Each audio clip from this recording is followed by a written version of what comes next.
I'm proud to live in a country where there are so many freedoms and rights. Among these, however, is our freedom to have bad safety habits. And you know, that's one right that often has a high price. This towing and recovery business has become my life, and it really hurts me when I hear of someone who's been severely injured or killed doing this type of work. There are four basic things that cause tragedy in our industry. One is the roadside accident, where an operator has been struck by an oncoming vehicle. Secondly is the accident that involves a stray vehicle that's come loose from the back of a tow truck. Thirdly, where a vehicle is dropped on top of the operator. And fourth, where this person has been hit by an object such as a chain, a cable, or a hook. I saw and operated the first Century wrecker that was ever built. And I know even back then it was designed and manufactured with safety in mind. This presentation is being done for one reason and one reason only, and that's to save your life. I want you to watch and listen to all of it. Century on safety, light-duty towing, the professional approach.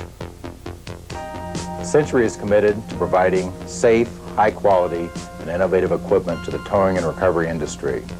A big part of this commitment is dedicated to the professional use of our product. Century is serious about safety, and we encourage you to dedicate yourself to the safe operation of your equipment. This program is designed to offer safe operating suggestions along with Century working specifications for light-duty towing and recovery. Light duty is defined as that work involving standard passenger cars, pickup trucks, and light vans. Century towing units in this category include the Formula 1, 411 and 412, and the Formula 6000, 601 and 602. The Formula 1 411 shown here. These are best known for wheel lift towing, although each one can also be fitted with the conventional tow sling. Century car carriers in the light-duty category include platform lengths of 17 and 19 feet. The 19-foot version is shown here. The safe towing rating for the 411 and 412 is 7,500 pounds, with a lift rating of 3,000 pounds. The winch rating is 8,000 pounds, but it should be noted each wire rope cable's safe working limit is 3,500 pounds. Formula 6000 safe towing rating is 10,000 pounds with a fully extended lift rating of 6,000 pounds. Winch and cable ratings are the same, but these models add a retracted recovery boom rating of 20,000 pounds. These specifics and others are listed on each vehicle's serial plate as required by federal law. Recommended gross vehicle weight rating for the Formula 1, 411 and 412 is at least 10,000 pounds with 60-inch cab-to-axle dimension. The safe load rating for Century car carriers is 8,000 pounds, again on a chassis of at least 10,000 pounds gross vehicle weight rating. Winch rating is also 8,000 pounds with cable-safe working limit of 3,500 pounds. Be sure to realize these figures are maximums and depend, of course, on working conditions and your knowledge of their safe application. Operators should also note that while this presentation demonstrates common hookups to the front of a vehicle, some situations may require towing from the rear. Safe operation includes knowing how and where to hook up in accordance with manufacturer's specifications for the vehicle to be towed. Here's the recommended procedure in using Formula 1 and Formula 6000 wheel lifts. First, position your tow truck in line with the vehicle to be towed, backing it to within a distance of 2 to 3 feet, and extend the lift arm to begin working. Adjust the outer sleeve of the crossbar on both sides to accommodate the vehicle's tires. Position the sleeve so the tire restraints will fit around the outside of the tires. Move the lift arm down so it's about a ½ inch above the ground, and further extend it to bring the crossbar in firm contact with the tires of the vehicle to be towed. Its transmission should be in park and brakes engaged to prevent it from rolling. Next, attach the L-arm bars. Your Century Formula 1 will have one of two types. The snap L-arm slides horizontally into the outer bracket retainer on the crossbar. It is correctly attached when the L-arm seats on the pin on the inside of the retainer, and the plunger pin seats and pops up. The other L-arm bar slides forward through the outer bracket retainer with the plunger pin seating in one of the holes in the inner face of the L-arm bar.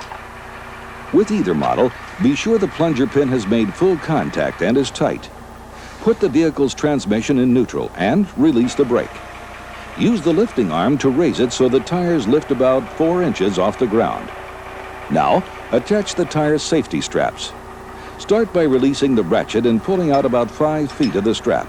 Then, wrap the safety strap around the tire, keeping it as flat and even as possible. Use the ratchet to tighten the strap securely and press the ratchet handle fully down to lock it. Then, repeat these steps at the other side. This is important, and later you'll be shown the consequences of taking shortcuts in these steps. Now, lift the vehicle to your desired towing height and check for proper clearances between the crossbar and the front suspension, then between the L-arms and any part of the body or chassis. Next, attach the safety chains, wrapping the chain properly, using the grab hook to secure it.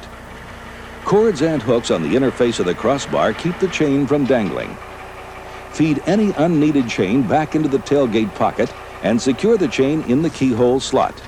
Then, repeat this safety chaining procedure on the other side of the vehicle.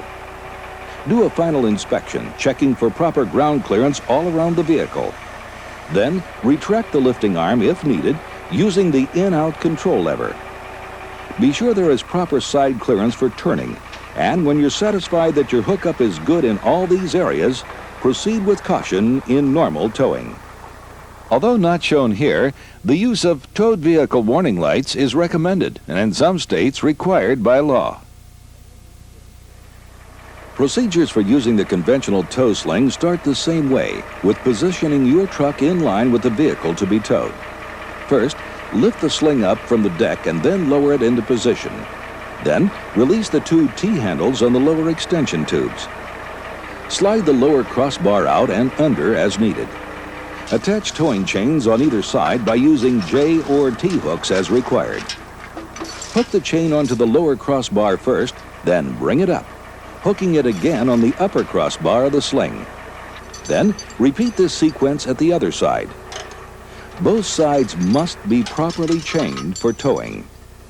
Secure the loose ends of the chains to the sling assembly, then engage the T-handles. You'll hear them click when they make proper contact. Lift the vehicle so it comes up about 4 inches. While you do this, check for an even lift with proper tension on both sides. Safety chains come next, connected in the same way as demonstrated earlier. Remember, use safety chains on both sides. The remaining steps are to lift the vehicle to desired towing height, then check and straighten the alignment of the front wheels. Secure the steering wheel with a lock or rope. Don't rely on the car's ignition lock.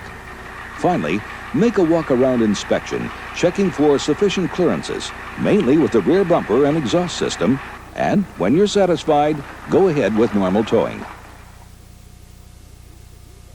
Normal use of the Century car carrier starts with the platform tilted until the stabilizer touches the ground. Then, the bed is extended until it makes contact with the ground. Towing chains have been attached to the disabled vehicle to achieve a straight line pull up the bed when the winch is started. The actual pull is recommended to be made in at least 3 stages, checking for proper alignment all the way. When the vehicle is about 3/4 of the way up, partially retract and lower the platform. While there is still rearward force on the vehicle, wrap safety chains around the rear axle, pulling them only partially tight. Then run the free end of the chain down through the outer keyhole slot and back up through the inner slot. Do this at both sides in the rear. Then secure the loose ends of each chain to prevent dangling and becoming a hazard on the road. Next, finish bringing the platform up to horizontal. Then move it to its fully forward position, so the bed properly seats in its lock. Safety chaining continues with using whatever hooking or chaining technique is needed to properly secure the front of the vehicle to the bed. The chain then goes through the front tie-down slot. Use of chain tensioners like this are recommended for proper tightness. Like you did in the rear, chain both sides at the front. As with any towing hookup, the last step is an inspection. Put the transmission of the vehicle in park and set the brake if possible. Check the front and rear safety chains, and only when you're satisfied, proceed. Now, you may know a number of different ways to load a car carrier through the use of J hooks and T hooks and grab hooks.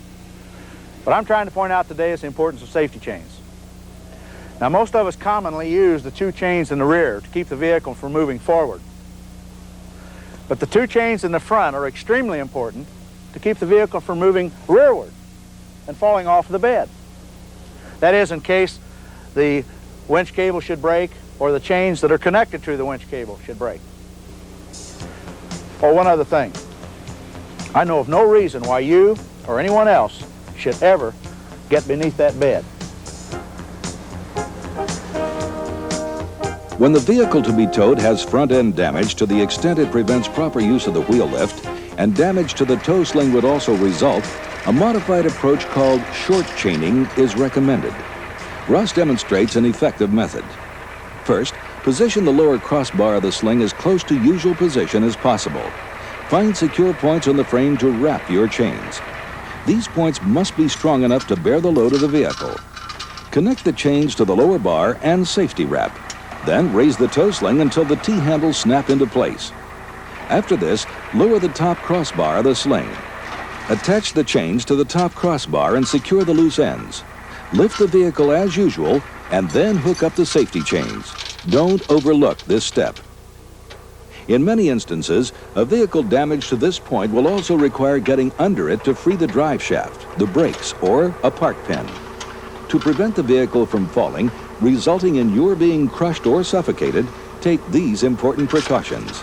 First, use 2 additional chains, tight from the boom to the sling supporting the vehicle.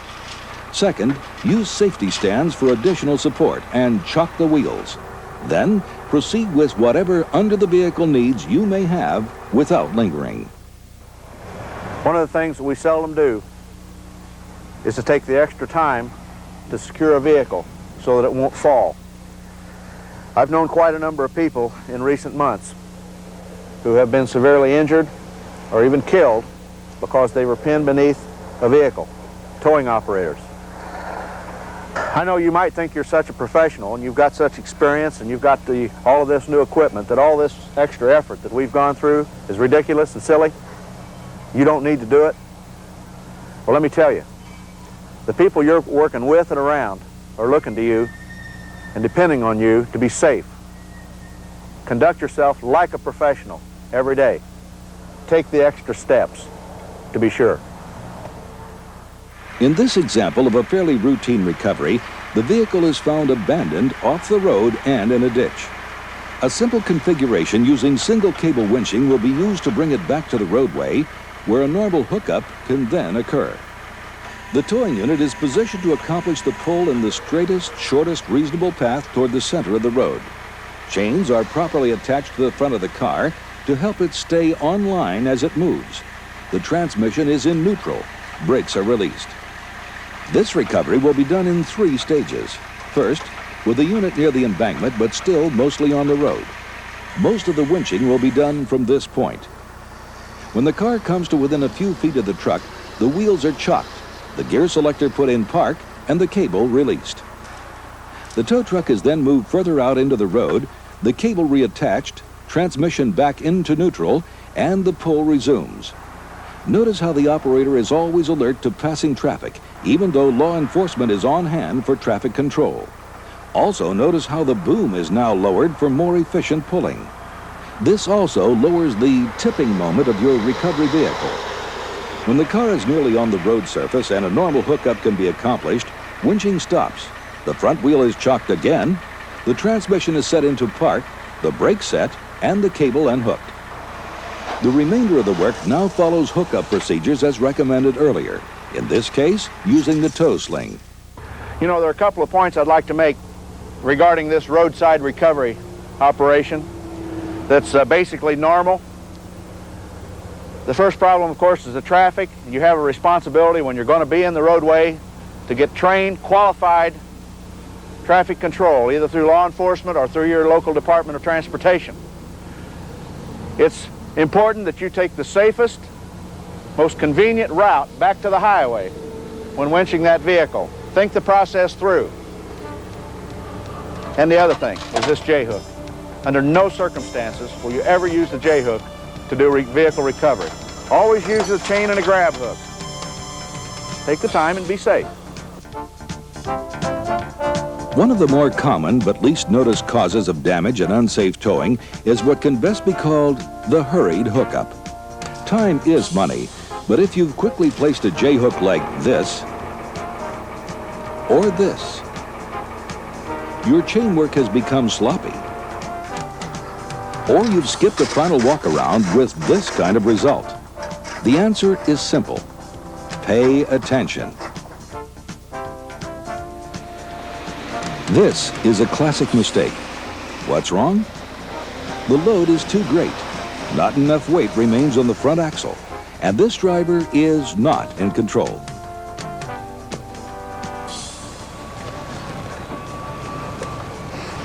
No, I'm not trying to prove I'm a strong guy, and I know that seems kind of silly.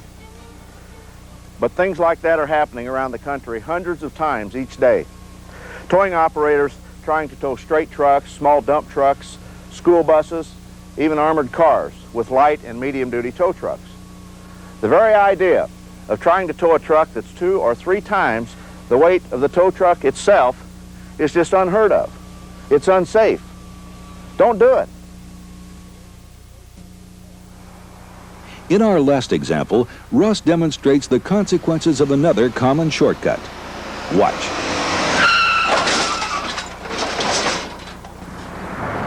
Now can you see the importance of not taking shortcuts, following the rules? We securely strapped down the left-hand side of this Cadillac, but we left the right-hand side free, as many do. We were moving at exactly 20 miles an hour, the very speed that you'll find in a school zone where children are present. We made a quick stop. You saw the results. One thing we did take the time to do, and that is to safety chain the vehicles together, thus not allowing the towed vehicle to run wild and free, out of control. Do not take shortcuts. It is important to realize this equipment did not fail. The hookup was also correct, except for one critical step, omitted on purpose for this demonstration to make this point. Both wheels must be properly secured to a wheel lift with tire straps.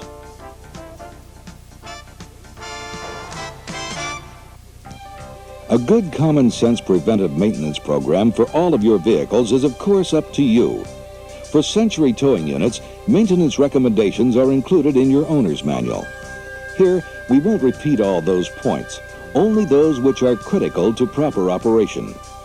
The key is to prevent conditions which may weaken your equipment, ultimately causing unexpected failure. For wheel lifts, monthly lubrication points include the winch, then all of the grease fittings related to the wrecker boom and its hydraulic lifting cylinder. Don't overlook the fittings for the boom end swivels. For the wheel lift mechanism, lubricate the lift cylinder at the upper end and the rod end. All of the fittings on and near the bottom bracket for the pivot arms, and be sure to lubricate the main crossbar pivot pin. Don't forget the plunger pins and the L-arm retainers and the ratchets for the tire straps, and inspect the condition of the straps themselves. Be sure to inspect the wheel dollies, especially the tires. Keep them inflated to the proper pressure, and remember, maximum towing speed with dollies is 45 miles per hour. Along with lubrication, inspect all hydraulic lines for the boom and the lifting arm for unusual wear. On the tow sling, inspect all of the lower bolts for proper tightness, the condition of the straps, and the upper bolts. Check the extension tubes and T-handles, lubricating them as needed. Check the operation of control levers and your lighting and related wiring. Also, check your accessories. Grease the sheave on snatch blocks and oil the hook swivel block. Inspect all of your chains and hooks for gouges, fatigue, or unusual wear. And don't forget your safety chains. On the Century car carrier, lubricate the winch and oil the freewheel release bar. Grease all fittings related to the hydraulic lifting system and the rails on which the bed slides. Inspection points include the cable, swagged connection, the hook and thimble, the bed lock for proper adjustment, and all hydraulic lines, including the filter. For any towing vehicle, daily inspection should include checking engine oil. the battery and wiring, brake fluid, washer fluid and engine coolant, the entire belt group, the hood hinges and the hood latch and release, and a general inspection of the engine compartment for coolant, oil, or fuel leaks. Check brake and clutch pedals for proper travel and free play, and the condition of switch panels and the PTO control. After the engine is started, allow it to idle, then check for proper running conditions and gauge functions. What I like about this business is there always seems to be a new challenge. And you have the equipment to handle most of those challenges safely. But that equipment has limits, and it's important that you understand never to exceed those limits. If you have a vehicle that's so badly damaged that you can't safely tow it, and you know that, by all means load it on a car carrier and be safe. You don't have to prove a thing to anyone.